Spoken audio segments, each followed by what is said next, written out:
use of feel. Feel itself is a verb, right? What are the three forms of feel?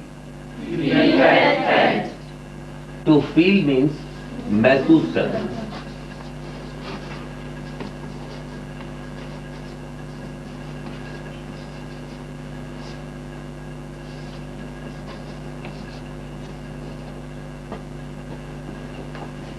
To feel means महसूस करना. Feel, felt. All of you speak feel, felt, felt. Feel, felt. Is it clear? Yes, sir. Now I am teaching you. Feel plus third form of the verb.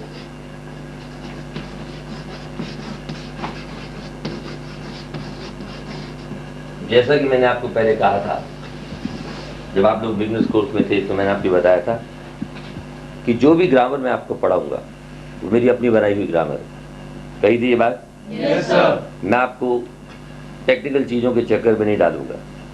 और ये बात भी मैंने कही थी कि भास्कर स्कूल की ग्रामर बड़ी फेमस है.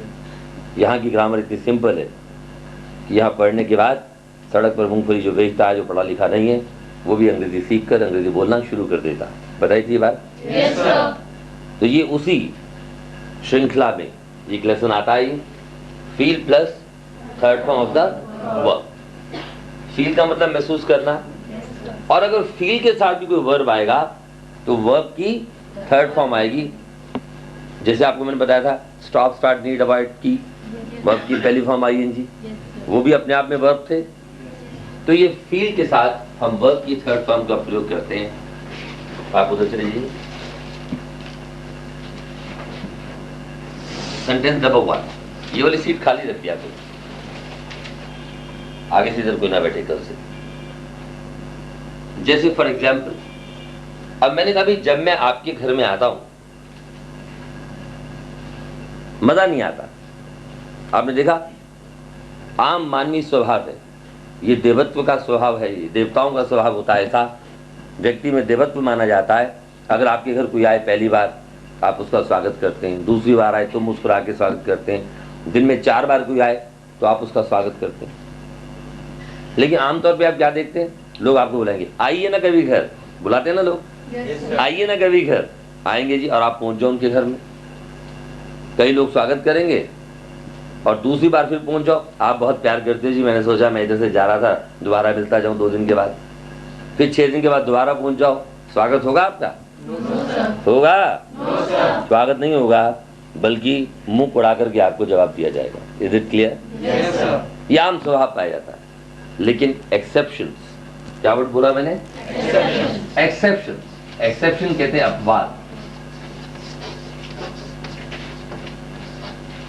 एक्सेप्शन माने अपवाद. जिस घर में स्वागत ना हो वहां नहीं जाना चाहिए. अब इस अपवाद शब्द का अर्थ क्या है? जो व्यक्ति आम व्यक्ति से हटकर है उसको हम कहते हैं अपवाद. Is it clear? Yes, sir. जैसे फॉर एग्जाम्पल, आमतौर पे सुंदर लड़कियां सभी होती. कोई थोड़ी सुंदर है, कोई ज्यादा सुंदर है, कोई थोड़ी काली है, कोई ज्यादा काली है, कोई थोड़ी गोरी है, कोई ज्यादा गोरी. लड़कियों के बारे में सुंदरता की बात की जाती. पुरुष के अंदर सुंदरता इतनी नहीं देखी गई. पुरुष के अंदर क्या देखा गया? पुरुषत्व देखा गया. नारी की सुंदरता की बात लोग करते हैं. लेकिन कोई लड़की बहुत ज्यादा सुंदर, आपने देखा हिंदी में कई बार कहते हैं यार अरे भैया वो लड़की देखी तुमने शादी के लिए, कैसी लड़की है? तो दूसरा दोस्त आके क्या बोलता है पहले को, अरे यार बहुत बढ़िया लड़की मिल गई, इतनी गोरी है, हाथ लगाओ तो मैली हो जाए. लोग बोलते नहीं बोलते थे? अब हाथ लगाओ तो मैली हो जाए, मतलब क्या है? हिंदुस्तान में बड़ी मिट्टी है? इसका मतलब ये नहीं है. मतलब क्या है कि वो एक्सेप्शनली ब्यूटीफुल है. She is an exceptional beauty. क्या बोला? She is an exceptional beauty.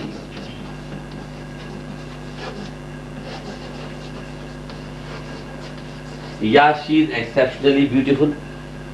मतलब क्या हुआ कि वो सुंदरता में वो एक अपवाद है, मतलब ऐसी सुंदर लड़की हमने नहीं देखी। Is it clear? Yes, sir. Is it clear? Yes, sir. अगर कभी आपने किसी को बोलना हो कि यार मैंने तेरे जैसा व्यक्ति नहीं देखा, मीनाक्षी एक महान लड़की है, तरुणा एक महान लड़की है, हाँ?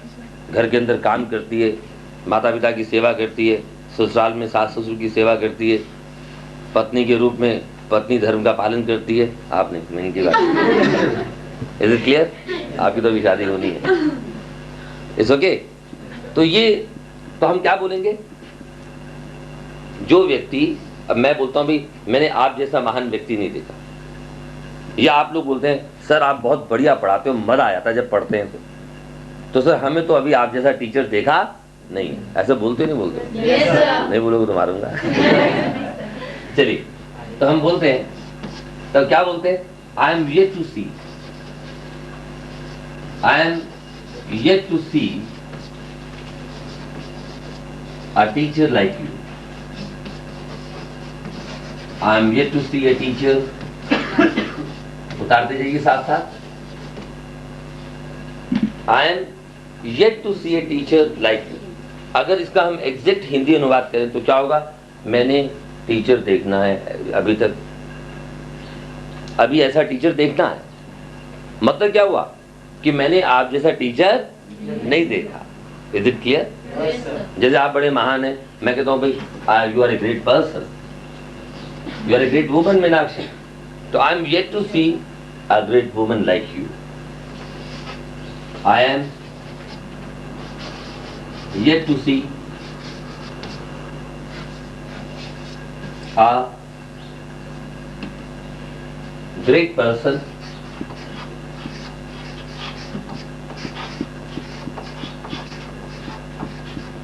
I am yet to see a great person like you। इसका मतलब क्या हुआ कि मैंने आप जैसा ग्रेट पर्सन, आप जैसा महान व्यक्ति नहीं देखा। Is it clear? Yes, sir. एक नया एक्सप्रेशन है स्पोकन इंग्लिश के अंदर कि जब भी किसी की आपने तारीफ करनी हो, जरूरत से ज्यादा प्रशंसा करनी हो, तो आप उसे क्या बोलते हैं? I am yet to see a person like. अपने माता पिता की हर व्यक्ति तारीफ करता है, लेकिन मैं अपने पिता की तारीफ क्यों करता हूं? मैं क्या बोलता हूं? He is a saint in the real sense of the word. Retired journalist है, हिंदी के स्कॉलर हैं, संस्कृत के स्कॉलर हैं और इंग्लिश के स्कॉलर हैं। तो ऐसे आपको बड़े कम व्यक्ति मिलेंगे जो हिंदी, संस्कृत और इंग्लिश तीनों भाषाओं के विद्वान। आई एम राइट और रॉन्ग? Yes, sir. तो मैं क्या बोलता हूं? My father is a great person, I am yet to see a great person like him. उनमें ना कोई जेलिसी है। अगर आप जाके अभी मेरी शिकायत कर दो तो आपके सामने मुझसे पूछताछ शुरू कर देंगे, क्यों भाई क्यों किया तुमने ऐसा, और अगर गलत किया है तो आपके सामने डांट लगा देंगे। वो शर्म नहीं करेंगे कि मेरे बेटे के स्टूडेंट हैं, कौन है कौन नहीं। तो ऐसे व्यक्ति आपको समाज के अंदर बड़े कम मिलेंगे। मेरे मामा हैं, नाम है उनका ओपी गांधी, तो उनके बॉस ने उनके बारे में एक बार लिखा, he is the second Gandhi of India. Let's welcome him. क्यों लिखा? ईमानदारी के मामले में वो बड़े मशहूर थे अपने ऑफिस के अंदर, अब रिटायर हुए। तो ईमानदारी भी बहुत कम लोगों में पाई जाती है। ईमानदारी कुछ 80% 90% सभी में है, लेकिन 100% ईमानदार व्यक्ति समाज के अंदर बड़े कम है। तो क्या कॉम्प्लीमेंट मिला? You are the second Gandhi of India. तो मतलब क्या था? ऐसा नहीं कि वो महात्मा गांधी के लाठी लेके चलते थे, हाँ भाई सेकंड गांधी आ गया, it was not like that. लेकिन उनकी तारीफ की गई। तो अब क्या बोला उनके बारे में? क्या बोला जाएगा? I am yet to see an honest person like him. Is it clear? Yes, sir. क्या लिखेंगे हम? I am yet to see an honest person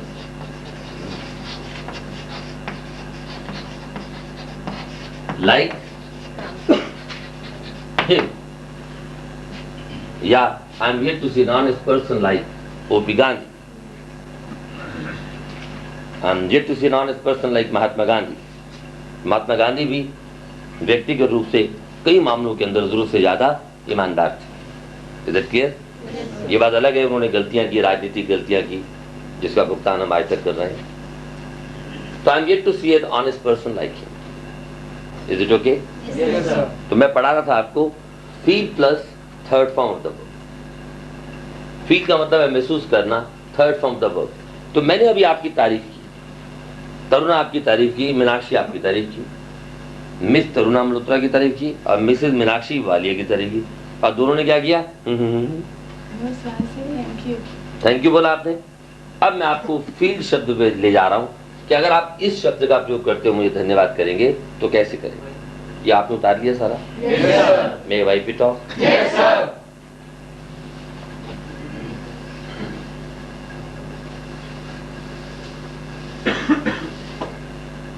अब आप क्या बोलोगे मुझे? आपकी इतनी प्रशंसा की तो आप क्या बोलोगे? Sir, I feel honoured. Feel plus third form the verb. Is it clear? Yes, sir. Number 1 क्या दिया मैंने? I feel Honored. ऑनर्ड। अब मैं टेंसेस के हिसाब से फील्ड शब्द लिखूंगा और फिर इसके अंदर वर्ब की थर्ड फॉर्म जोड़ के दिखाऊंगा आपको। जैसे नंबर 2, आई फील, ये कौन सा टेंस है? Present tense. I do not feel, ये कौन सा टेंस है? Present indefinite. आप सबको याद है प्रेजेंट इंडेफिनिट में दो हेल्पिंग वर्ब लगते हैं, डू और डज। Yes, sir. डू और डज बोलिए। Yes, sir. नंबर 4,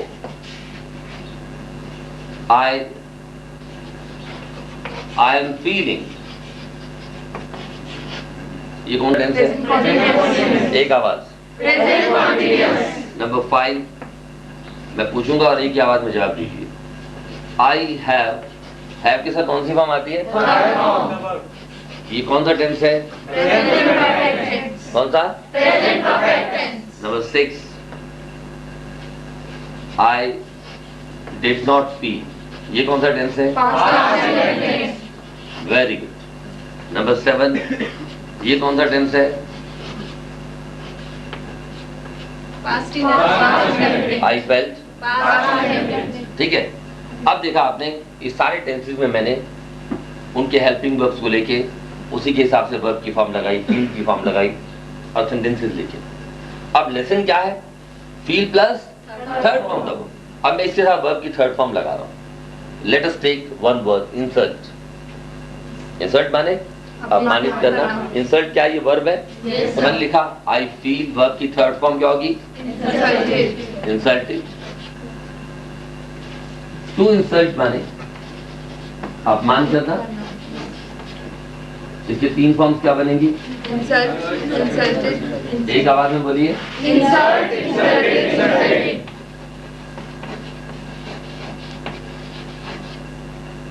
अब देखिए, आई फील इंसल्टेड, वर्ब की थर्ड फॉर्म लगा दी। अब I do not feel insulted, I am feeling Insulted. Insulted, I felt Insulted. Insulted, I did not feel insulted और I felt. मतलब क्या हुआ? आई फील इंसल्टेड, मैं अपने आप को अपमानित महसूस करता। I do not feel insulted, मैं अपने आप को अपमानित महसूस नहीं करता। आई एम फीलिंग इंसल्टेड, मैं अपने आप को अपमानित महसूस कर रहा। आई फेल्ट इंसल्टेड, मैंने अपने आप को अपमानित महसूस किया। I did not feel insulted, मैंने अपने आप को अपमानित महसूस नहीं किया। आई फेल्ट इंसल्टेड, मैंने अपने आप को अपमानित महसूस किया। Is it clear? Yes, sir. आप किसी घर जाओ, कोई व्यक्ति अगर आपसे बात ना करे तो आप उसे बोलते हैं, यार जब मैं तेरे घर आया था तो मैंने अपने आप को बड़ा अपमानित महसूस किया, मुझे ऐसे लगा तूने मेरी बेइज्जती की। I felt insulted. उतार दीजिए। समझ आ गया आप लोगों को? Yes, sir.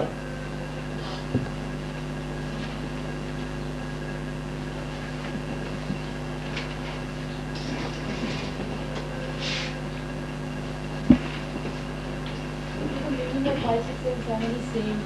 5, 6 and 7 is same. yeah, they give the same sense, Anyway. but they are different tenses. Number 5, I have felt insulted is, what is this? It is present perfect. Number 5, I have felt insulted. This is present perfect. And I did not feel insulted. This is past indefinite. And I felt insulted. This is also past indefinite. But Hindi meaning is same. na? Hindi meaning? No, they have a different meaning. How can they be different? Oh, sorry, how can they be same? There are sentences with a different meanings.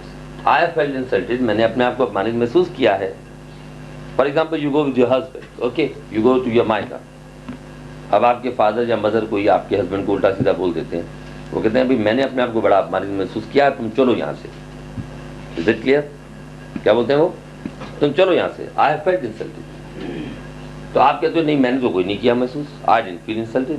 या बोलेंगे ये या बोलेंगे I have not felt insulted. They give somewhat the same sense. Shade is different.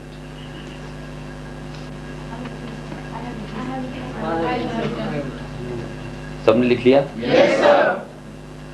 अब number 8. अब number 8 में मैं different word लेता हूं. जैसे फॉर एग्जाम्पल आपको किसी ने गाली नहीं दी. कई बार ऐसा होता है ना, गाली ना देकर भी लोग गाली देते हैं. देखा आपने? होता है ना ऐसा? तो आप क्या बोलोगे? यार मुझे तो ऐसा लगा जैसे उसने मेरे मुंह पे तमाचा मार दिया या मुझे गाली दे दी. लिखिए, I felt abused. I felt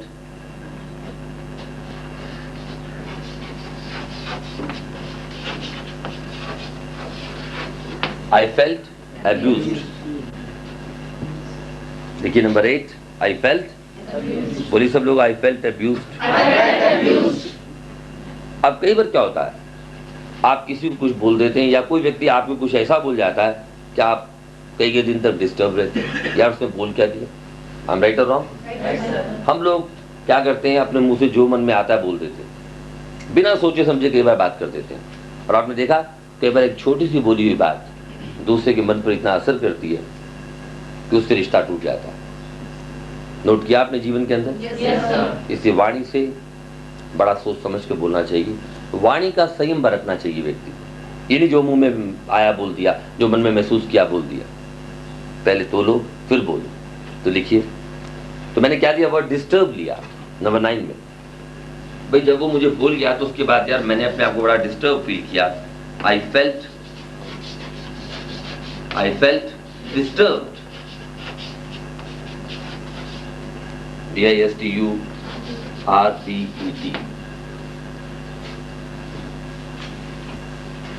I felt disturbed. ठीक है, इसको क्या? नंबर कई बार हम कहते हैं यार तू क्यों अपनी बेइज्जती महसूस कर रहा है? Why are you feeling? Why are you feeling insulted?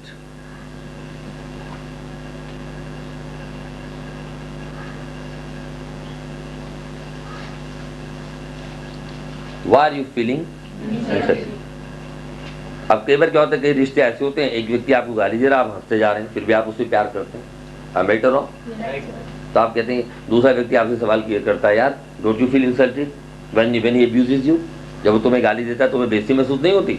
आप कहते नहीं यार मैं छोटा भाई है, बोलने से जो बोलता है. राइट? कई बार बच्चे माँ बाप के सामने बोलते हैं तो माँ बाप हंसते हैं. Right?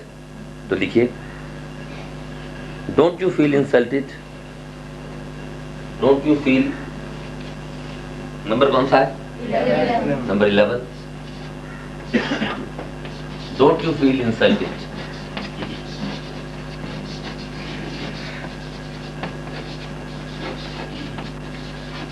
When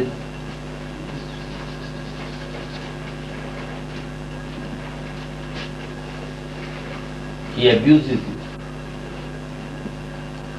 Don't you feel insulted when he abuses you? Number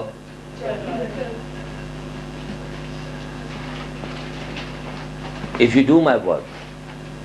कई बार हम कहते हैं यार अगर तुम मेरा काम कर दोगे तो मैं तुम्हारा बड़ा एहसान मानूंगा. तो ये कॉम्बिनेशन ऑफ फ्यूचर टेंस है.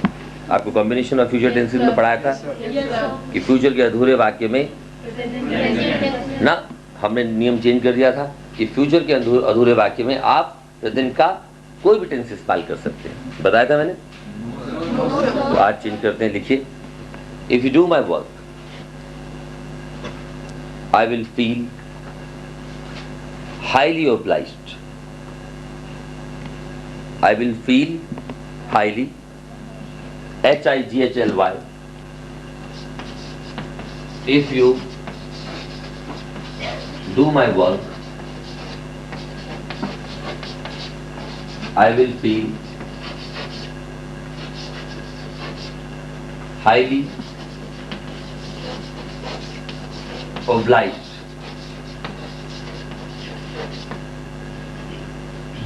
If you do my work, I will feel highly obliged. To oblige कहते हैं एहसान करना, राइट।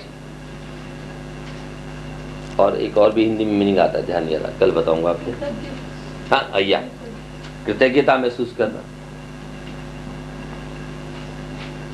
नंबर 13, तो फील के बाद क्या आया? Third form, I will feel highly obliged. Number, don't you feel ashamed.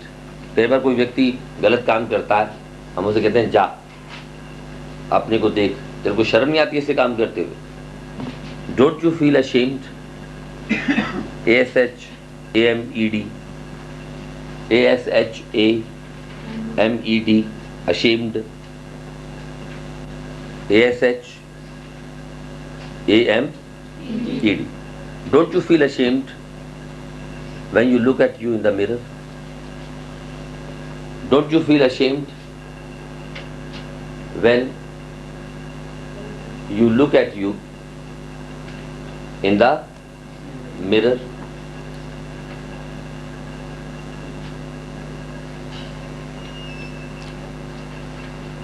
I think the lesson is clear. Yes, sir. अच्छा, अभी बीच में हम यहाँ बात कर रहे थे फ्यूचर टेंस की।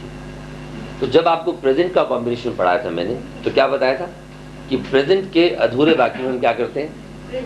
प्रेजेंट इंडेफिनिट लगाते हैं। Yes, sir. पास्ट की कॉम्बिनेशन में पास्ट के अधूरे वाक्य में क्या लगाते हैं? Past indefinite. और फ्यूचर की कॉम्बिनेशन में अधूरे वाक्य में लगाते हैं प्रेजेंट इंडेफिनिट। लेकिन अब मैं चेंज कर रहा हूँ कि प्रेजेंट के कॉम्बिनेशन में, प्रेजेंट के अधूरे वाक्य में हम प्रेजेंट का कोई भी टेंस इस्तेमाल कर सकते हैं। या प्रेजेंट की कॉम्बिनेशन में हम प्रेजेंट का कोई भी टेंस इस्तेमाल कर सकते हैं। और दूसरी क्या बात, पास्ट की कॉम्बिनेशन में हम पास्ट का कोई भी टेंस इस्तेमाल कर सकते हैं। और फ्यूचर की कॉम्बिनेशन में अधूरे वाक्य में प्रेजेंट का कोई भी टेंस प्रयोग करें। Is it clear? तो अभी प्रैक्टिस करेंगे अगले लेसन के अंदर, तो आपको याद हो जाएगा। ये feel plus third form clear हो गया? Thank you very much.